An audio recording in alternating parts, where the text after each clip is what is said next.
After we get through these large pours. Yeah, get to work, you two. All right, so the Seven Springs. The next wine we're drinking tonight is the Evening Land Vineyard Seven Springs Pinot Noir 2007. Evening Land is a company that has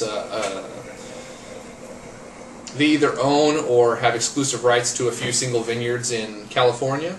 And it was like about a year ago they came in, or no, actually about 3 years ago, they came in and they got exclusive rights to the Seven Springs Vineyard here in Oregon. And they brought in a star winemaker from France, Dominique Lafon, and him, along with some other people, are making Pinot Noir, Chardonnay, and Gamay Noir out of the Seven Springs Vineyard exclusively. Previously, the fruit from that vineyard had been spread out amongst a number of different producers, and pretty good wines have come from it. Yeah, they didn't even have their own label before. It was just, I mean, St. Innocent, Yevsham Wood. I mean, many Oregon producers use Seven Springs for their Pinot Noir, or made Pinot Noir single vineyard bottlings out of it. So, yeah, we've had this before. It was probably about 6 months ago, and we were really happy with it. It was very, I don't even know how you would say it. Absolutely fantastic, incredibly mineral driven with some really bright, enjoyable fruits. If you go check us out on Cellar Tracker, you can easily find our notes. I've now posted a discussion tab on the Facebook thing where there's a link to our Cellar Tracker profiles. You can go through every tasting note we've written. So that could be, yeah, something interesting for you. But we really enjoyed it that time. I mean, yeah, I want to say like 92 or 93 points. Like we weren't even really drunk. Excited about it. Yeah, fantastic experience. Hard to believe. So let's see. You don't trust us. All right, all right. No, that you weren't drunk. Oh.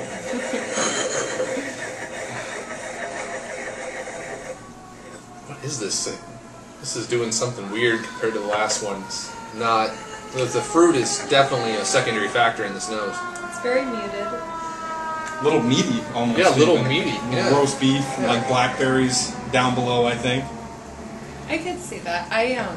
Like unfortunately, mostly I'm picking up some wood, like bark dust, actually. Well, yeah. Like bark dust on the garden?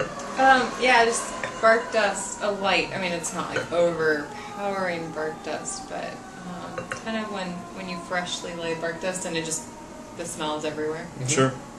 Yeah. There is definitely some fruit there. I mean, it's more raspberry fruit, kind of, but not. It's almost weird. Candied fruit.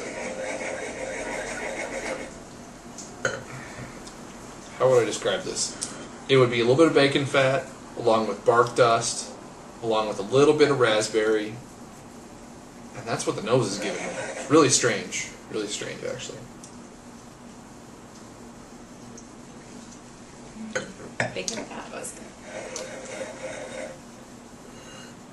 What do you think, Dan? Yeah, no, it's similar. I get more roast beef and bacon fat, and then across the palate, I think it's really light from start to finish for me. I'm getting mineral flavors like all across, like down the sides, front and the back of the palate. Crushed granite, gravel. Yeah, Gravel, yes. just good minerality. And for those of you who aren't familiar with that experience, it's kind of tough to describe. It's kind of like watery, but if you think of like licking wet rock or something right out of a river, that's a good kind of experience of minerality. But you get this light. It's not dilute, but it's a similar sensation. But it gives it a nice light texture across the palate.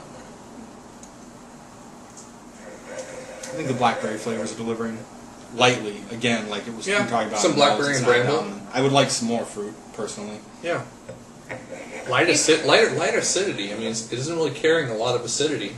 Definitely. Got some nice strong tannins though on the finish. I mean, it kind of a little bit grippy on the finish, but I feel like maybe it's in a dumb phase.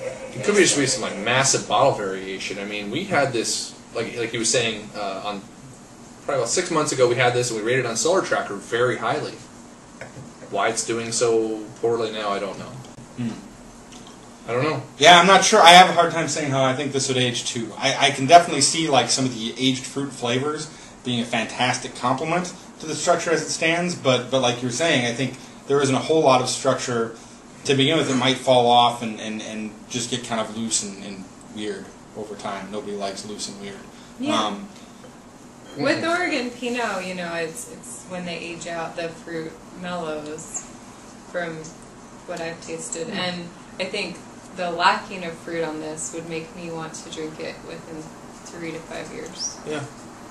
It's got some good fruit, some good blackberry, like you were saying, on some sour blackberry. Mm-hmm. A lot of wood. I'm getting a lot of oak on it. I'm gonna go with 88 on this, and on the positive side of it, and a recommended 88. Unfortunately, it's also above $40. So at that price point, it's a bit of a push, and I probably won't be picking more up. But my first experience was so great, I really struggled with that. Yeah. I'd say so far, if you're out exploring, looking to spend that kind of money on a wine, so far this guy's ahead. But yeah, so you could probably do better. I'm going to go 87 points. I rated it 92 last time on Cellar Tracker, and it's really hard for me this time, but this bottle is not showing where the last one was. The last one had great fruit, just like you stuck a bunch of blackberries in your mouth, you just crushed them up along with a little bit of the vine. This is not showing any of that.